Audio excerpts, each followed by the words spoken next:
Hello, and welcome to the 10 to 15 minutes live chat.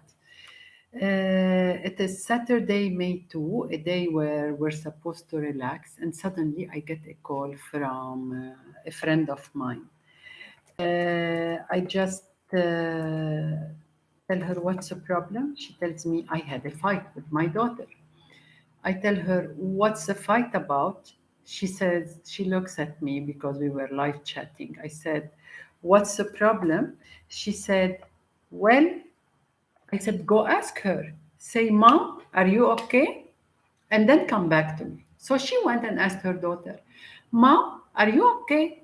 Her daughter looked at her silently and then didn't answer. She came back to me. I said, no, your daughter did speak to you. She said, what did you say? What did she say? I told her, she told you, what do you expect? I am a teenager. Truly, welcome to live convo. I hope you can join me to interact for 10 minutes about the teenage life. What is their problem? The first question the mother would say. What happened to my daughter? She slept like an angel and woke up like, I'm not going to say it. You all were teenagers once. I'm not going to say you had a teenager once. I'm going to say you were a teenager once. Well, excuse me. If you don't recall that phase, it means you didn't learn anything. Being a teenager is one of the most difficult phases in life. Whether you are a teenager, that you are still in the same area and nothing has changed in your surrounding, not even your bedroom, okay? Even that, okay, you will be one of the luckiest teenagers, but yet, let me tell you, being a teenager is not easy. Do you recall those ages? Do you recall those days? Do you recall where you woke up one day and you wondered, oh my God, what happened to me? Oh my God, I was a beautiful girl. You look at the mirror, you no longer recognize yourself. Well, let me tell you, ease the moms out there and ease your concerns. This has nothing to do with you. You haven't done anything wrong. This is part of growing, this is part of being a teenager. A teenager, the first thing that happens to them when they cross when they knock the door of age teen, okay, the first thing that happens to them, they look at the mirror, they don't see what we see.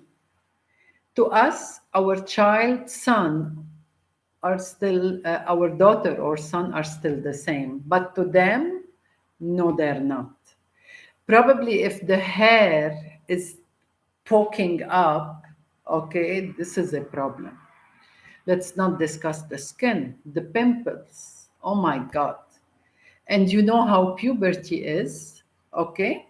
Whether boys or girls, but we're sticking to discussing mostly the girls today, okay? We have the body parts that are changing. We have the physical part that is changing. We have hair growing in different places. We have the hair that is no longer the same the way your hair is growing. We have your hormones popping up here and there and everywhere, and you don't know how to deal with it. So your self esteem will start changing. You expected to sleep and wake up as a beautiful girl in your eyes, I repeat, in her eyes, with the soft hair or the curly hair, the loud voice, the sociable girl, the whatever. Just let me tell you something. The minute they go to that summer with the age 12 and come back age 13, trust me, their life has changed. Let's give them time. They will need time. And during that time, let me just remind you, they just wish us parents will disappear. So, being in their life is good, but how much being in their life is the question. How much would they want us to be in their life? They want us for support, knowing we are there. But trust me, asking the question, are you okay? Is the first red flag you should never do. Are you okay is a question we don't ask. Okay? Unless if you're ready to face the demon, because it's not her answering, it's her hormones. And hormones are the demon of the teenage group. So let me tell you something. Self esteem, this child is no longer the same. Fitting in, the bullying is at a peak because this child is challenged by friends, is challenged by everyday tasks, is challenged by her physical appearance, is challenged by anything she might think of, okay? And this will affect her grades, whether she likes it or not. Okay, unless she's one of those kids who is challenging herself to remain first academically, and this will as well embrace her from the other side. Okay, so we have the bullying that is going to be at a peak. We have the self-esteem where the child no longer sees themselves as the best person. We have the, oh, I'm the cool person and I want to fit in, and fitting in will mean that this child is going the extra mile to fit in. And what does it mean to fit in? Does that mean to please that boy, or does that mean to please that girl? And trust me, they're worse than each other. But let me send one message to this girl. Listen to me. You are beautiful. Whether they all like you, let me tell you what I always tell people. You are lucky if you finish high school with one best friend. It's better to have many friends than one best friend that will jeopardize your days, ups and downs every time. So, let me tell you something. Please them as much as you would like to, but maintain an identity. Remain the person you are.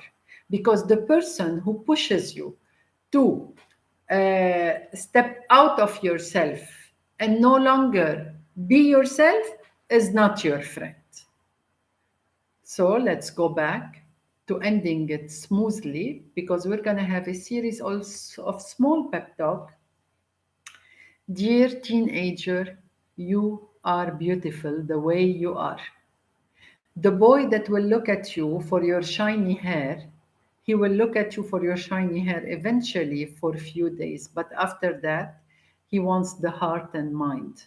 He wants your soul.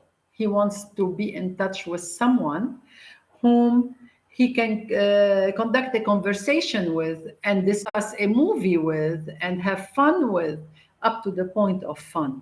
Don't go very far. And trust me, the boy that wants you only for your long hair and shiny face, you don't want him in your life. So stay cool, because this is how cool you are. And we'll see you soon.